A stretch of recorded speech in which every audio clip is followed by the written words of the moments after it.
Oke, Assalamualaikum warahmatullahi wabarakatuh. Salam sejahtera untuk kita semua. Di mata kuliah Fisika Dasar 1, kita akan memulai dengan kontrak perkuliahan terlebih dahulu ya. Jadi di kontrak perkuliahan kita, kuliah Fisika Dasar ini nantinya akan ada UTS, kemudian UAS ya untuk penilaian, kemudian juga tugas. Nah, masing-masing dari komposisi persentase penilaian ini adalah 30% untuk UTS dan UAS, kemudian untuk tugas itu 40%. Jadi kalau misalnya tidak mengerjakan tugas sama sekali, berarti kalau kita anggap UTS dan UAS-nya misal 100, maka nilainya pasti 60 kalau 100 ya. Kalau tidak 100, maka nilainya pasti di bawah dari itu, dan berarti nilainya adalah BC ke bawah kalau tidak mengerjakan tugas sama sekali gitu.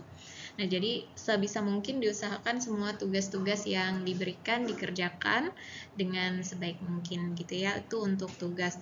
Kemudian untuk kehadiran, toleransi keterlambatan itu adalah 15 menit. 15 menit setelah saya hadir. Jadi kalau saya belum hadir maka tidak dianggap keterlambatan, tapi setelah saya hadir maka keterlambatan itu toleransinya adalah 15 menit. Seperti kuliah-kuliah saya pada mata kuliah yang lainnya. Kemudian untuk kuliah fisika ini nanti akan ada materi besarnya itu adalah vektor, kemudian kinematika gerak,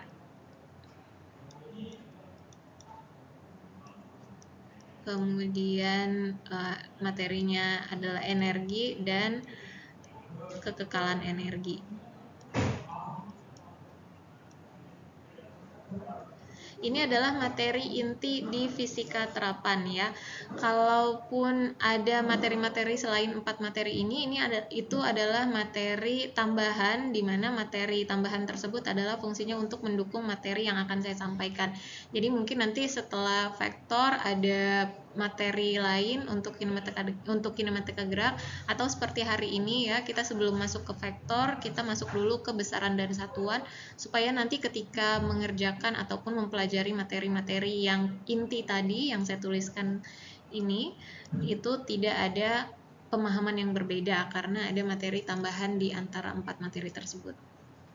Itu mungkin kontrak kuliah yang saya sampaikan ya, sehingga bisa dijadikan acuan untuk melaksanakan perkuliahan di fisika terapan. Kemudian untuk kesepakatan-kesepakatan kelas yang lainnya sama ya, seperti alat ukur. Di fisika kita tidak diperbolehkan untuk makan di kelas, terutama saat belajar, dan kalaupun untuk minum saya persilahkan gitu aja ya.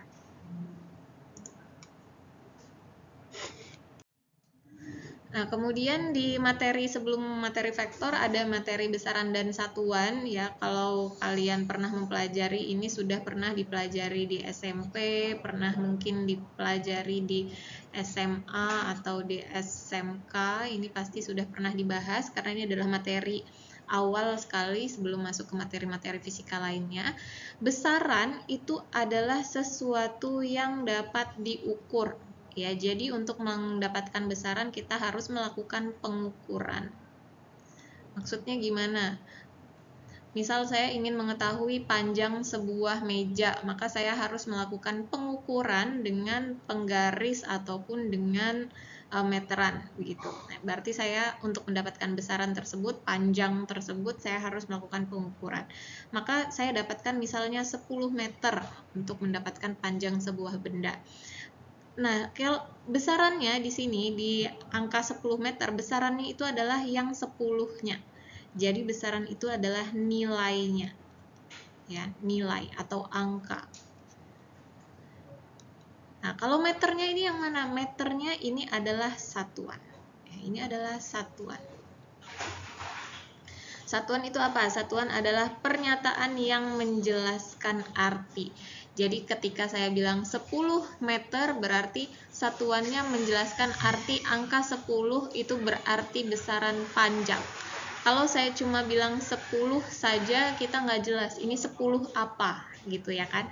Nah, jadi ketika saya bilang 10 meter berarti jelas panjangnya 10 meter. Atau saya bilang 10 kg, maka jelas ini adalah beratnya 10 kg. Begitu ya, itu adalah perbedaan antara besaran dan satuan.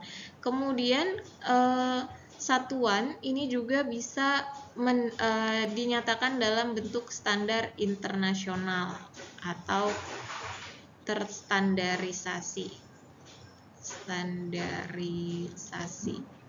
Ya, terstandarisasi seperti apa? Seperti satuan panjang kita pasti pakainya meter, satuan berat kita pasti pakainya kilogram, satuan arus kita pasti pakainya ampere, gitu ya.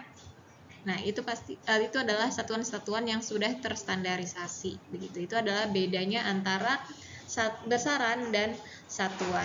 Nah, kemudian besaran juga terbagi menjadi dua, ya, ada besaran pokok dan ada besaran turunan. Apa bedanya besaran pokok dan besaran turunan? Tadi ketika saya melakukan pengukuran untuk mengukur panjang sebuah benda, itu saya mendapatkan hasil misalnya 10 meter.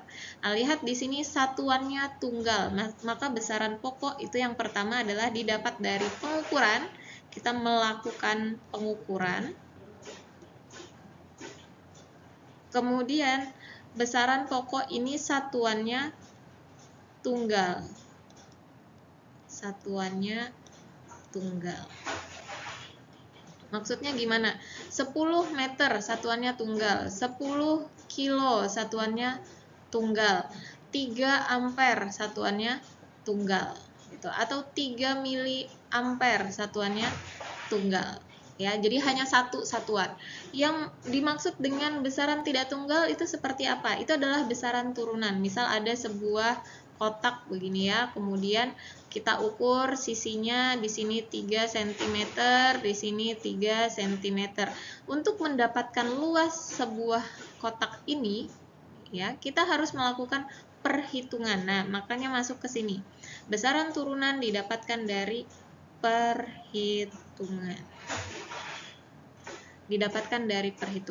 Karena dia perhitungan, maka dia besaran turunan. Maka di kotak ini luasnya adalah 9 cm persegi. Ya, lihat satuannya tidak tunggal. Kenapa tidak tunggal? Karena dia melalui perhitungan. Perhitungan apa? Perhitungan dikali. 3 cm dikali 3 cm hasilnya 9 cm persegi. Maka di besaran turunan satuannya lebih dari 1. Nah, begitu ya. Itu bedanya antara besaran pokok dan besaran turunan. Nah, ini adalah besaran-besaran pokok yang telah terstandarisasi ya. Ada satuan besaran panjang, besaran massa, besaran waktu, kemudian arus listrik, suhu, intensitas, sampai jumlah zat. Nah, satuan panjang yang terstandarisasi adalah meter, bukan kilometer. Maka ketika kita bicara panjang, satuan standarisasinya, satuan pokoknya atau besaran pokoknya adalah meter. Begitu juga massa atau berat ya. Berat satuannya kilogram, arus satuannya second atau detik, kemudian arus listrik satuannya ampere, suhu satuannya Kelvin, intensitas cahaya itu pakainya kandela, kemudian jumlah zat itu mol. Jumlah zat itu maksudnya apa? Jumlah zat itu misalnya ada air ya, molekul-molekul di dalamnya itu adalah jumlah zatnya, dan itu di satuannya adalah mol.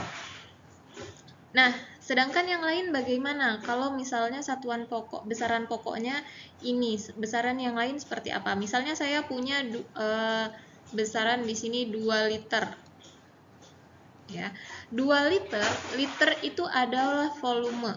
Ini adalah volume atau kapasitas. Ya. Ketika kita bilang kapasitas, berarti dia ada sebuah wadah. Volume itu kan wadah. Misal kita punya tabung begini ya. Nah, ketika kita punya tabung begini diisi dengan air sebanyak 2 liter atau bensin sebanyak 2 liter. 2 liter di dalam itu tidak bisa ditimbang. ya, tidak bisa ditimbang, tidak bisa diukur dengan panjang, tidak bisa diukur dengan alat ukur tertentu. Yang bisa adalah 2 liter ini dikonversikan dalam bentuk tabung ini, kan gitu. Ya kan? Berarti kita harus mengukur berapa tingginya, berapa diameternya, kan begitu, berapa jari-jarinya. Nah, ketika kita melakukan perhitungan tersebut, maka kita akan dapat satuan 2, misalnya ini 2 liter ya, berarti pakainya meter per meter kubik. Ya, untuk menentukan si luas dari volume tabung ini gitu. Karena dia meter kubik, maka dia masuknya ke turunan. Jadi 2 liter itu adalah satuan atau besaran turunan, begitu ya, karena dia tidak ada di sini. Semoga bisa dipahami ya. Itu adalah beda antara besaran pokok dan besaran turunan. Nah, ini contohnya ya. Ketika kita mau menghitung volume sebuah benda, misal tadi ada 2 liter, maka yang kita ukur itu bukan cairannya. Karena kita tidak bisa mengukur cairannya. 2 liter bensin tadi misalnya, tidak bisa kita ukur cairannya. Yang bisa kita ukur adalah panjangnya, lebarnya, atau tingginya wadah yang kita gunakan untuk mengukur 2 liter tadi. Maka kita akan mendapatkan meter kubik atau dimensinya menjadi liter pangkat 3. Begitu. Ya, maka dia masuk ke dalam turunan. Selain yang saya tuliskan di sini, ada banyak sekali besaran-besaran turunan. Semua yang dilakukan atau didapatkan dari perhitungan itu pasti turunan, itu pasti besaran turunan. Yang kita dapatkan dari pengukuran itu besaran pokok. Misalnya kita mau mengukur berapa sih arus listriknya, kemudian kita ukur arus listriknya, nah, berarti kita mendapatkan besaran pokoknya. Tapi kalau kita menghitung berapa tegangannya, nah itu kita menghitung tegangan gitu ya. Karena kita menghitung tegangan, maka kita masukkan dia ke dalam besaran turunan. Nah, kemudian ada notasi ilmiah. Notasi ilmiah ini nanti akan dipakai terus dalam fisika, dalam matematika juga. Ini adalah bentuk baku dari pengganti bilangan 0, kelipatan bilangan 0. Maksudnya gimana? Maksudnya misal saya punya angka 100. Ini nolnya sedikit ya, tapi ini sebagai contoh saja. 100 ini tinggal saya tulis menjadi 10 pangkat 2. Karena sebenarnya ini adalah 1 kali 10 pangkat 2. Ini hasilnya 100 kan gitu. Nah, misalnya saya punya 1 juta atau 4 juta. Dan di sini saya tuliskan 4 juta. Maka saya tinggal tuliskan 4 kali 10 pangkat 6. Ini diingat ya, ini akan digunakan dalam fisika dan matematika serta perhitungan-perhitungan yang lain. Nanti di fisika akan banyak pangkat begini. Nah, kemudian contohnya 0,00001. Nah, ini kan kita lihat di belakang koma, setelah angka koma, ini ada 1, 2, 3, 4 angka. Kemudian angka belakangnya adalah 1. Maka tuliskan 1 kali 10 pangkat minus 4. Kenapa? Karena dia ada di belakang koma, maka minus, kurang ya. Atau boleh juga karena angka depannya 1, kalian langsung tuliskan 10 pangkat minus 4. Berbeda kalau misalnya 0,00004. Misalnya di sini ada 1, 2, 3, 4, 5. Ada 10 pangkat minus 5, angka belakangnya 4, berarti 4 kali 10 pangkat minus 5. Nah, bagaimana kalau semisalnya dia adalah pembagi? Nah, gini ya. Dia adalah pembagi. 1 per 10 pangkat 1. 10 pangkat 1 itu 10. Maka boleh dinaikkan. Ini boleh perubahan. Ini ada perubahan ya. Perubahan. Ini tidak harus kalian lakukan perubahan seperti ini. Tapi ini adalah untuk memudahkan. Ya, ini untuk memudahkan perhitungan. Jadi ketika ada 1/10, kalian langsung 0,1, itu karena sudah hafal. Atau 1/1000, kalian langsung 0,001. Ini ada 1, 2, 3. Maka ini 10/3.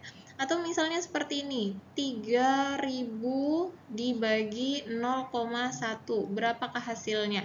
Ini langsung saja tuliskan 3 kali 10/3 dibagi 10/-1. Nah, ketika dia dibagi dengan nilai 10 berpangkat, ini ada dua kondisi. Kalau dikali ditambah, nah ini satu ya, ini yang kedua.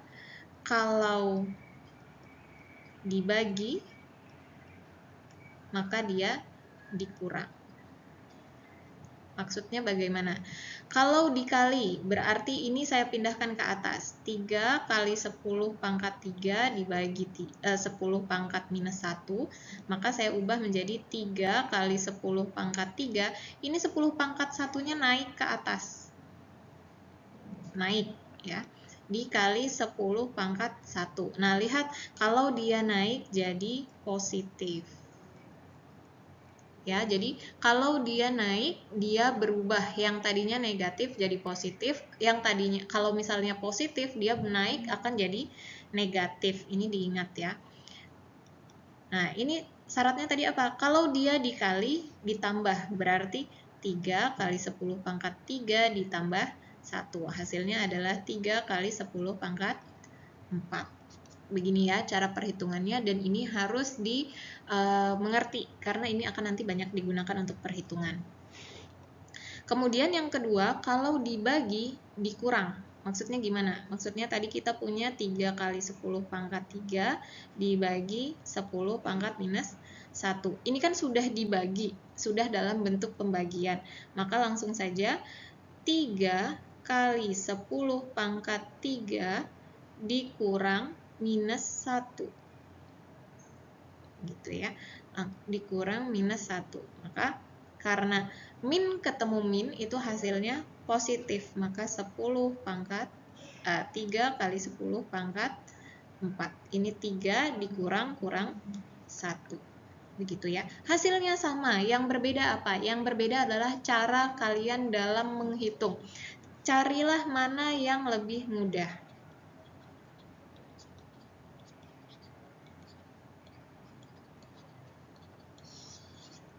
Ya, ini gunakan untuk perhitungan. Jadi gunakan mana yang lebih mudah untuk kalian melakukan perhitungan. Silakan ini nanti dicatat dalam bentuk yang lebih rapih ya, supaya catatan kalian bisa dibaca. Oke, ini hanya contoh saja ya. Kalian bisa ubah dalam bentuk, ini bukan dalam bentuk baku, tapi dalam bentuk notasi ilmiah. Biasanya saya lebih suka bilang begitu, karena bentuk baku itu nanti orang bingung baku yang seperti apa, maksudnya dalam bentuk notasi ilmiah. Kalian bisa coba, berarti ini 8 kali 10/3. Ini kalau misalnya kalian mau buat nolnya hilang berarti jadi 1, 2, 8, 7, 5, 10/2. Atau kalian mau buat dia menjadi lebih simpel lagi, jadi 1,2, berarti 1,2 di sini 10-nya ada 1, 2, 3, 4, 5, 6, 10/6. Ini 8, 7, di sini ada 8, ada 7, ada 5 ya, biar nggak salah tulis. Kemudian kalian bisa coba lagi di sini, dicoba sendiri. Biar apa? Biar kalian terbiasa dalam menulis notasi ilmiah. Kemudian ini ada faktor atau simbol notasi ilmiah yang akan saya gunakan, akan digunakan. Jadi silahkan dicatat, dan kalau mau dihafal silahkan dihafalkan simbol-simbol ini, karena nanti misalnya ketika saya bilang 3 nanometer, ini kalian harus paham berapakah 3 nanometer tersebut. Kalian cari di sini yang namanya nano ada di sini, berarti ini adalah 3 kali 10⁻⁹ meter. Nah, itu ya. Ini digunakan dalam soal, biasanya digunakan di dalam soal.